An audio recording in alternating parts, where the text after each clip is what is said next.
నమస్తే అందరికి, నేను Aruna. Welcome to our channel Aruna's kitchen. ఈ రోజు మనం ఒక instant breakfast recipe bun dosa ఎలా చేయాలో చేసి చూపిస్తాను. ఈ రెసిపీ ఒక్కసారి ట్రై చేయండి, ఎన్ని తిన్నా అసలు బోర్ కొట్టదు అనమాట. అంత బాగుంటుంది. హడావుడిలో పడి పిండి నానబెట్టడం మర్చిపోయిన వాళ్ళు మార్నింగ్ లెగ్గానే 5 minutes లో చేసుకునే రెసిపీ బన్ దోశ. ముందుగా దీనికోసం నేను ఉప్మా రవ్వ ఒక బౌల్ తీసుకున్నాను. బౌల్ కానీ గ్లాస్ కానీ దేంతోనైనా మెజర్మెంట్ తీసుకోవచ్చు.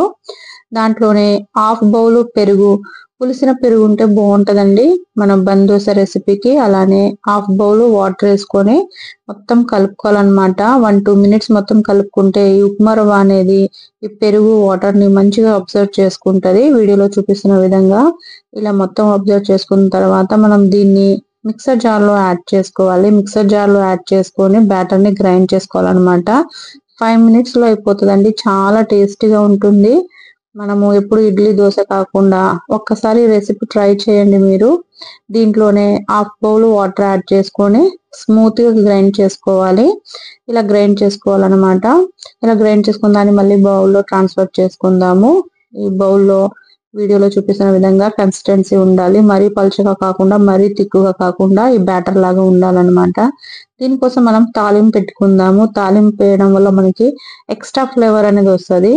ఒక స్పూన్ ఆయిల్ వేసుకొని ఆయిల్ హీట్ అయిన తర్వాత దీంట్లో పోపు దినుసులు వేస్తున్నాను. దీంట్లోనే సన్నగా తరిగిన ఒక ఆనియన్, అలానే ఒక పచ్చిమిర్చి వేస్తున్నాను. పిల్లలు అని చెప్పి కొంచెం పెద్దవాళ్ళు ఉంటే కారంకి తగ్గట్టు పచ్చిమిర్చి యాడ్ చేసుకోవచ్చు. అలానే సన్నగా తరిగిన కరివేపాకు. వీటన్నిటిని లో ఫ్లేమ్ లో ఫ్రై చేసుకుందాం. ఆనియన్స్ ని మరీ బ్రౌన్ కలర్ వచ్చేదాకా ఫ్రై చేయాల్సిన అవసరం ఏం లేదండి. 1-2 minutes మగ్గించుకుంటే సరిపోతుంది. టేస్ట్ తగ్గట్టు సాల్ట్ యాడ్ చేసుకొని 1-2 minutes మగ్గించుకున్న తర్వాత దీంట్లో కొత్తిమీర యాడ్ చేసుకుందాము. సన్నగా తరిగిన కొత్తిమీర యాడ్ చేసుకొని జస్ట్ అలా మొత్తం కలుపుకున్న తర్వాత స్టవ్ బంద్ చేసేసి ఈ మిశ్రమం మొత్తం ముందుగా కలుపుకున్న మనం బ్యాటర్ లో కలుపుకోవాలి. ఈ మిశ్రమం అనేది రెడీ అయిపోయింది. ఇప్పుడు బ్యాటర్ లో కలుపుకుందాం మనము. చాలా సింపుల్ అండి. దీంట్లో మీరు కావాలనుకుంటే క్యారెట్ కూడా కట్ చేసుకొని వేసుకోవచ్చు, చిన్న చిన్న పీసెస్ లాగా, లేకపోతే తురుముకొని కూడా. ఈ బ్యాటర్ మొత్తం ఒకసారి కలుపుకున్న తర్వాత టేస్ట్ చేసుకొని సాల్ట్ కావాలనుకుంటే సాల్ట్ అనేది యాడ్ చేసుకోవచ్చు అనమాట. కొంచెం సాల్ట్ తగ్గిందని చేసి నేను 1/2 teaspoon సాల్ట్ యాడ్ చేస్తున్నాను. మీరు ఈ బ్యాటర్ లో ఇంకా ఫ్లఫీగా రావాలని చెప్పి నేను సోడా వేస్తున్నాను, వంట సోడా 1/2 teaspoon.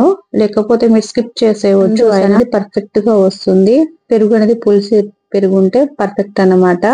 మనం పోపేసుకునే కడాయి ఉంటది కదండి చిన్నది, దాంట్లో 1/2 tablespoon ఆయిల్ వేసుకొని ఆయిల్ హీట్ అయిన తర్వాత మనం దీంట్లో బ్యాటర్ అనేది కొంచెం ఎక్కువ వేసుకోవాలి. నేను 1.5 గరిటె వేసుకున్నాను. మనం దోశ గరిటె ఉంటది కదండి, దాంతో 1.5 వేసుకొని మీడియం ఫ్లేమ్ లో పైన మూత పెట్టేసి మనము వేయించుకోవాలన్నమాట. చూసారు కదా మంచిగా మగ్గింది పైన. ఇలా మగ్గిన తర్వాత మనం టర్న్ తీసుకోవాలి.